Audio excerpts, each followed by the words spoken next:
Welcome to this series of final term preparation. ये final term की preparation series की video है, complete series इस चैनल के ऊपर अपलोड की जा रही है। और आज की वीडियो के अंदर आपको ENG 201 के फाइनल टर्म की प्रिपरेशन के लिए लेक्चर नंबर 19 से लेकर 30 तक के मेन पॉइंट्स करवाए जा रहे हैं। तो शुरू करते हैं आज के इस ट्यूटोरियल को। सो मैसेज राइटिंग एसेंशियल्स। अब जो मैसेज राइटिंग के एसेंशियल्स हैं उससे हम शुरुआत करते हैं। तो जो रूटीन गुड न्यूज़ और जो गुडविल मैसेजेस होते हैं ये फंडामेंटल्स होते हैं बिज़नेस कम्युनिकेशन के अंदर, क्योंकि ये मेंटेन करते हैं पॉजिटिव रिलेशनशिप और ये जो है कन्वे करते हैं एसेंशियल इन्फॉर्मेशन जो है एफिशिएंसी के साथ। और ये मैसेज जो है टिपिकली तौर पे इसमें शामिल होते हैं confirmation, acknowledgement, thank you notes और अनाउंसमेंट जो होती है फेवरेबल डेवलपमेंट की। और जो की प्रिंसिपल्स होते हैं अगर हम उनकी बात करें तो की प्रिंसिपल्स में शामिल होता है क्लैरिटी का होना, कर्टिजी का होना, कंसाइसनेस का होना, ताकि उससे अंडरस्टैंडिंग और गुडविल हो। अब जैसे कि लिखा जा रहा है, एक इन्फॉर्म किया जा रहा है कस्टमर को सक्सेसफुल ऑर्डर के बारे में, तो मैसेज स्टार्ट किया जाएगा गुड न्यूज़ के साथ पहले, और फिर बाद में रिलेवेंट इन्फॉर्मेशन आएगी, रिलेवेंट डिटेल आएगी, जैसे कि डिलीवरी टाइमलाइंस और जो एडिशनल बेनिफिट्स हैं जैसे कि डिस्काउंट वगैरह।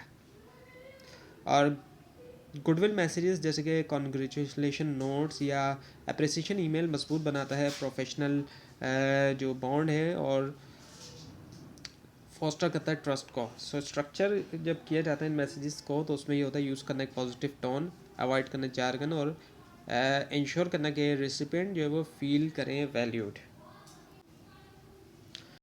So now the writing bad news messages. अब अगर हम बैड न्यूज़ मैसेजेस की बात करें तो इसमें रिक्वायर होती है कि स्ट्रेटेजिक अप्रोच ताकि मिनिमाइज़ किया जाए नेगेटिव इम्पैक्ट, जबकि प्रोफेशनलिज्म और एम्पैथी को मेंटेन किया जाएगा। और ये मैसेज जो होते हैं इसमें जब ये बैड न्यूज़ के हैं तो इनमें रिजेक्ट किया जाता है रिक्वेस्ट को, उसके बारे में बताया जा रहा होता है। अनफेवरेबल डिसीशंस का डिलीवर होना या फिर कम्युनिकेशन डिले होना, और इनडायरेक्ट अपील का इस्तेमाल किया जाता है और वही कॉमनली रेकमेंड होती है इस तरह के मैसेजेस के लिए। तो शुरुआत इसमें कुछ डायरेक्टली नहीं की जाएगी, बल्कि इसमें शुरुआत जो की जाएगी एक न्यूट्रल या पॉजिटिव किस्म का एक स्टेटमेंट जो है वो दिया जाएगा बफ़र के तौर पे, बफ़र लगाना जिसे हम कहते हैं। और प्रोवाइड की जाएगी क्लियर जो है वो एक्सप्लेनेशन जो डिसीशंस के लिए, और फिर जाके बैड न्यूज़ को जो है वो टैक्टफुली तौर पे बताया जाएगा। तो डायरेक्टली बैड न्यूज़ इसमें नहीं बताई जाती, बल्कि बफ़र से, एक पॉजिटिव या न्यूट्रल बफ़र से हम शुरुआत करते हैं।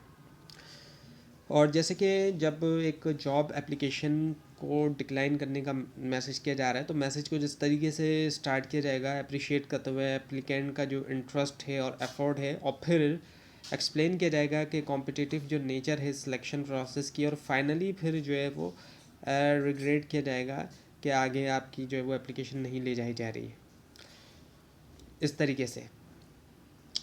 और जो इंक्लूडिंग अल्टरनेटिव सजेशन या इंकरेजमेंट होती है फ्यूचर अपॉर्चुनिटीज़ की, उससे और जो है वो नरम किया जाता है जो कुछ मैसेज दिया गया है नेगेटिव, और प्रिजर्व भी किया जाता है गुडविल भी आगे के लिए। फिर टोन प्ले करती है क्रिटिकल रोल और अवॉइड करें हार्श लैंग्वेज को और मेंटेन करें रिस्पेक्ट जो है। Now the writing persuasive message. Persuasive message का एम होता है कि इन्फ्लुएंस करें रेसिपेंट का जो एटीट्यूड है और बिहेवियर है, प्रेजेंट करते हुए कंपेलिंग आर्गुमेंट्स और बेनिफिट्स। और ये मैसेज ज़रूरी होते हैं मार्केटिंग में, प्रपोजल में और इंटरनल कम्युनिकेशन में जहाँ एक्शन डिज़ायर होता है। और आइडिया मॉडल जो है attention, interest, desire and action widely तौर पे यूज़ फ्रेमवर्क है। स्टार्ट करें ग्रैब करते हुए अटेंशन एक स्ट्रॉन्ग ओपनिंग के साथ, जैसे कि सरप्राइजिंग फैक्ट या क्वेश्चन। बिल्ड करें इंटरेस्ट एक्सप्लेन करते हुए रिलेवेंस आपके मैसेज की, और फिर क्रिएट करें डिज़ायर हाईलाइट करते हुए बेनिफिट, और एड्रेस करें जो भी पोटेंशियल ऑब्जेक्शंस हैं। फाइनली इंक्लूड करें क्लियर कॉल टू एक्शन। और एग्जांपल ले तो जैसे कि एक पर्सुएसिव ईमेल जो है अपग्रेड करने के लिए क्लाइंट का सब्सक्रिप्शन जो है वो शुरू हो सकता है, डेटा जो कि शो कर रहा है इम्प्रूव परफॉर्मेंस जो है प्रीमियम यूज़र्स के लिए। और फिर उसके बाद जो है वो डिटेल्स जो है एक्सक्लूसिव फीचर्स की, और कंक्लूड किया जाए लिमिटेड टाइम ऑफर्स है ताकि इनक्रेज किया जाए इमीडिएट एक्शन। और क्रेडिबिलिटी जो है वो क्रूशियल होती है, सपोर्ट करें अपनी क्लेम्स को, एविडेंस दें टेस्टिमोनियल या स्टैटिस्टिक्स का इस्तेमाल करते हुए। ना द रिपोर्ट राइटिंग फंडामेंटल्स। अब रिपोर्ट राइटिंग के फंडामेंटल्स हम देखते हैं।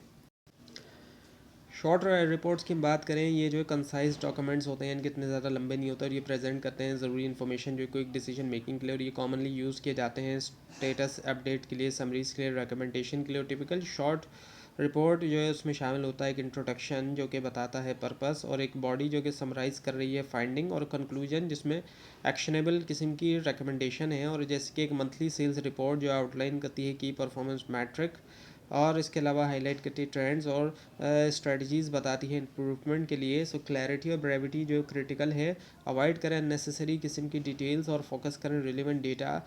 और विजुअल एड्स का इस्तेमाल करें, जैसे कि चार्ट्स या टेबल जो कि बढ़ा सकता है कॉम्प्रिहेंशन, और फॉर्मेटिंग कंसिस्टेंट हो हेडिंग्स के साथ और बुलेट पॉइंट्स के साथ इजी नेविगेशन के लिए। और शॉर्ट रिपोर्ट से टाइम भी बचता है बिजी एग्जीक्यूटिव के लिए, जबकि इंश्योर किया जाता है इन्फॉर्म्ड डिसीशंस को। Now the planning long reports जो है, अगर उनको प्लान किया जा रहा है उसमें शामिल है ऑर्गेनाइज करना एक्सटेंसिव इन्फॉर्मेशन एक कोहेरेंट स्ट्रक्चर के अंदर, इससे पहले कि लिखना शुरू करें। और ये स्टेप यकीनी बनाता है क्लैरिटी हो, लॉजिकल फ्लो हो, जो चीज़ पहले आनी चाहिए वो पहले आए, जो बाद में आनी चाहिए वो बाद में आए, और कंप्लीटनेस हो, इनकी कोई ऐसी चीज़ ना रहे कि वो बाकी मतलब कोई चीज़ शामिल ना की गई हो, सब कंप्लीटनेस हो, सारी चीज़ें शामिल की जाएँ।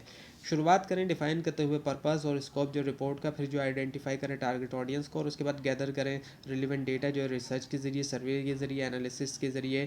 क्रिएट करें एक डिटेल आउटलाइन जिसमें शामिल हो सेक्शंस जैसे कि इंट्रोडक्शन, मेथडोलॉजी, फाइंडिंग और रिकमेंडेशन। प्लानिंग में ये भी शामिल होता है डिसाइड करना विजुअल एड्स जैसे कि ग्राफ्स और टेबल, ताकि सपोर्ट करें डेटा प्रेजेंटेशन। और एग्जांपल ये कि जब प्रिपेयर करें एक मार्केट रिसर्च रिपोर्ट, आउटलाइन जो है उसमें इंक्लूड हो सकते हैं सेक्शंस जैसे कि इंडस्ट्री ट्रेंड्स पे, कॉम्पिटिटर एनालिसिस और जो कंज्यूमर बिहेवियर होता है। एस्टेब्लिश करें टाइमलाइन और असाइन करें रिस्पॉन्सिबिलिटी कोलैबोरेटिव रिपोर्ट्स के लिए, ये जो इक्वली इम्पॉर्टेंट है।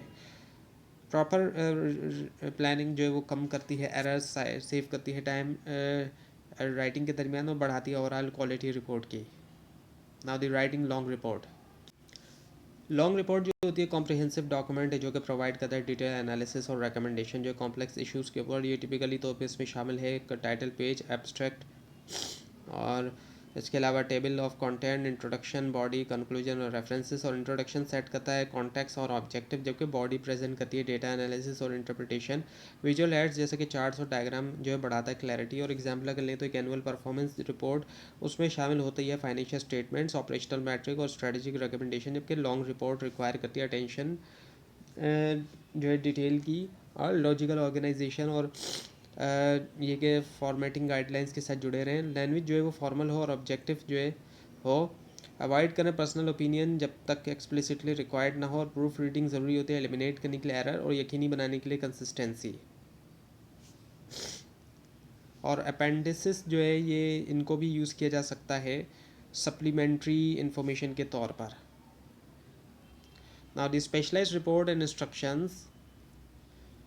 सो जनरल रिपोर्ट्स जो होती हैं ये वर्सेटाइल डॉक्यूमेंट्स होती हैं जिनको यूज़ किया जाता है कन्वे करने के लिए इन्फॉर्मेशन या एनालिसिस जो होता है बहुत से टॉपिक्स के ऊपर। और ये जो इन्फॉर्मेशनल हो सकती हैं, प्रेजेंट कर रही हैं फैक्ट्स बगैर किसी इंटरप्रिटेशन के या एनालिटिकल के, और ऑफर कर रही है वैल्यूएशन और रिकमेंडेशन। और कॉमन एग्जांपल में शामिल है employ attendance report, inventory summaries या डिपार्टमेंटल परफॉर्मेंस रिव्यूज़। और ये स्ट्रक्चर जो है टिपिकली इसमें शामिल है एक इंट्रोडक्शन, मेन कंटेंट ऑर्गेनाइज हुआ है जो कि हेडिंग्स के और कंक्लूजन के अंडर, और क्लैरिटी और एक्यूरेसी जो है ये पैरामाउंट है क्योंकि ये रिपोर्ट जो अक्सर इन्फ्लुएंस करती है ऑपरेशनल डिसीजंस। विजुअल एड्स जैसे कि टेबल्स और ग्राफ्स जो सिंप्लीफाई कर सकते हैं कॉम्प्लेक्स डेटा को। और जैसे कि अटेंडेंस रिपोर्ट जो है उसमें शामिल होता है एक टेबल जो कि शो कर रहा है मंथली एब्सेंट होने का ट्रेंड। एम्पेरिकल रिसर्च रिपोर्ट की हम बात करें, सो ये जो है प्रेजेंट करती है फाइंडिंग्स जो कि बेस करती है ऑब्जर्वेशन के ऊपर, एक्सपेरिमेंटेशन या डेटा कलेक्शन। और ये कॉमन है एकेडमिक और साइंटिफिक कॉन्टेक्स्ट में, लेकिन रिलेवेंट है बिजनेस में, मार्केट स्टडीज़ या कस्टमर सर्वेज में। की कंपोनेंट में शामिल है कि एब्स्ट्रैक्ट समराइजिंग करना स्टडी, और एक इंट्रोडक्शन जो कि आउटलाइन कर रहा है ऑब्जेक्टिव, और मैथडोलॉजी सेक्शन जो डिटेल देता है प्रोसीजर्स की, और एक रिजल्ट सेक्शन प्रेजेंट कर रहा है डेटा, और एक डिस्कशन जो इंटरप्रेट कर रहा है फाइंडिंग। एग्जांपल ले तो एक कस्टमर सेटिस्फेक्शन सर्वे रिपोर्ट में डिस्क्राइब करता है जो कि सैम्पलिंग मेथड्स, और डिस्प्ले करता है स्टैटिस्टिकल रिजल्ट, और इम्प्रूवमेंट्स बताता है जो कि बेस करती है एनालिसिस के ऊपर। एक्यूरेसी और ट्रांसपेरेंसी जो है मेथडोलॉजी में वो क्रिटिकल है क्रेडिबिलिटी के लिए। और विजुअल एड्स जैसे कि चार्ट्स और टेबल्स जो है बढ़ाते हैं अंडरस्टैंडिंग जो है कॉम्प्लेक्स डेटा की, जो मुश्किल डेटा होते हैं उनकी। Now the feasibility report. Feasibility report जो है वो असेस करती है जो प्रैक्टिकलिटी होती है प्रपोज प्रोजेक्ट की या फिर सोल्यूशन की। उसमें देखा जाता है कॉस्ट कितनी आएगी, बेनिफिट्स इसके क्या होंगे, रिस्क कितना है और टाइमलाइन वगैरह। और ये हेल्प करता है ऑर्गेनाइजेशन को डिसाइड करने में कि क्या प्रोसीड करें इनिशिएटिव्स के साथ। और एग्जांपल अगर ले तो एक फिजिबिलिटी रिपोर्ट जो कि ओपन करने के लिए एक न्यू ब्रांच की, उसमें एग्जामाइन किया जाएगा मार्केट का पोटेंशियल कितना है, फाइनेंशियल प्रोजेक्शन, रिसोर्स रिक्वायरमेंट और पोटेंशियल चैलेंजेस। और रिपोर्ट जो है उसमें शामिल होनी चाहिए एग्जीक्यूटिव समरी, बैकग्राउंड इन्फॉर्मेशन और evaluation criteria, analysis and recommendation. Objectivity crucial है, डिसीजन जो है वो बेस करें फैक्चुअल डेटा पे ना कि अजम्पशंस के ऊपर। और विजुअल एड्स जो है जैसे कि कॉस्ट बेनिफिट टेबल्स या फिर रिस्क मैट्रिक जो है वो क्लैरिफाई करता है कॉम्प्लेक्स इवैल्यूएशन को, आसान बनाता है ये। ना द प्रोग्रेस रिपोर्ट, ये प्रोवाइड करती है अपडेट्स ऑन गोइंग प्रोजेक्ट्स पे, जो चलते हुए प्रोजेक्ट्स हैं हाईलाइट करती है कंप्लीटेड टास्क, करंट एक्टिविटीज़ और फ्यूचर प्लान। और ये ज़रूरी होता है मेंटेन करने के लिए ट्रांसपेरेंसी और जो अकाउंटेबिलिटी स्टेक होल्डर्स के दरमियान। टिपिकल प्रोग्रेस रिपोर्ट में शामिल है सेक्शंस जो है ऑब्जेक्टिव्स के ऊपर, अकम्पलिशमेंट, चैलेंजेस और नेक्स्ट स्टेप। और जैसे कि एक सॉफ्टवेयर डेवलपमेंट प्रोग्रेस रिपोर्ट में शामिल है detail completed modules, pending features और एंटिसिपेटेड टाइमलाइन। कंसाइसनेस और क्लैरिटी ज़रूरी है, अवॉइड करें नेसेसरी डिटेल और इंश्योर करते हुए क्रिटिकल इन्फॉर्मेशन के कम्युनिकेट है। विजुअल एड्स जैसे कि कैंट चार्ट जो है वो इलस्ट्रेट करता है टाइमलाइन को इफेक्टिवली तौर पर। सो जो रेगुलर प्रोग्रेस है, रेगुलर प्रोग्रेस रिपोर्टिंग जो है वो उससे ट्रस्ट आता है और टाइमली इंटरवेंशन होता है। और इसके अलावा प्रोजेक्ट जो है वो गोल्स के मुताबिक रहते हैं। Now the proposal. प्रपोजल जो है वो पर्सुएसिव डॉक्यूमेंट्स हैं जो कि हासिल करते हैं अप्रूवल या फिर जो फंडिंग होती है एक प्रोजेक्ट के सोल्यूशन के लिए। और ये टिपिकली तौर पे इसमें शामिल होता है इंट्रोडक्शन जो कि बता रहा है प्रॉब्लम और प्रपोज कर रहा है सोल्यूशन, उसके अलावा बेनिफिट्स, कॉस्ट और इम्प्लीमेंटेशन प्लान। और एग्जांपल ले तो एक प्रपोजल जो कि अपग्रेड करने के लिए ऑफिस इक्विपमेंट, उसमें आउटलाइन किया जाता है करंट इश्यूज़ को और न्यू मॉडल्स को सजेस्ट किया जाता है, हाईलाइट किया जाता है एफिशिएंसी गेन और प्रोवाइड किया जाता है एक बजट। और टोन प्रोफेशनल हो, कन्विंसिंग हो, सपोर्ट किया जाए डेटा और लॉजिकल आर्ग्यूमेंट्स के जरिए। विजुअल एड्स जैसे कि कॉस्ट टेबल और टाइमलाइन बढ़ाता है clarity. Proposal critical role play करते हैं सिक्योर करने में रिसोर्सेज और ऑर्गेनाइजेशनल इम्प्रूवमेंट में। Now the instructions. Instruction documents provide करते हैं step by step guidance perform करने के लिए टास्क जो है सेफली भी और एफिशिएंटली भी। और ये कॉमन होते हैं टेक्निकल और ऑपरेशनल कॉन्टेक्स्ट में। और की प्रिंसिपल जो है उसमें हम देखें तो उसमें क्लैरिटी का होना, सिंप्लिसिटी होना, लॉजिकल सीक्वेंसिंग का होना। और एग्जांपल लें तो जैसे कि इंस्ट्रक्शन जो है ऑपरेट करने के लिए एक फोटोकॉपियर, उसमें लिस्ट दिया जाए स्टेप्स को, ऑर्डर के अंदर यूज़ किया जाए प्लेन लैंग्वेज और इंक्लूड भी करें वार्निंग्स जो है पोटेंशियल हज़ार्ड्स के लिए।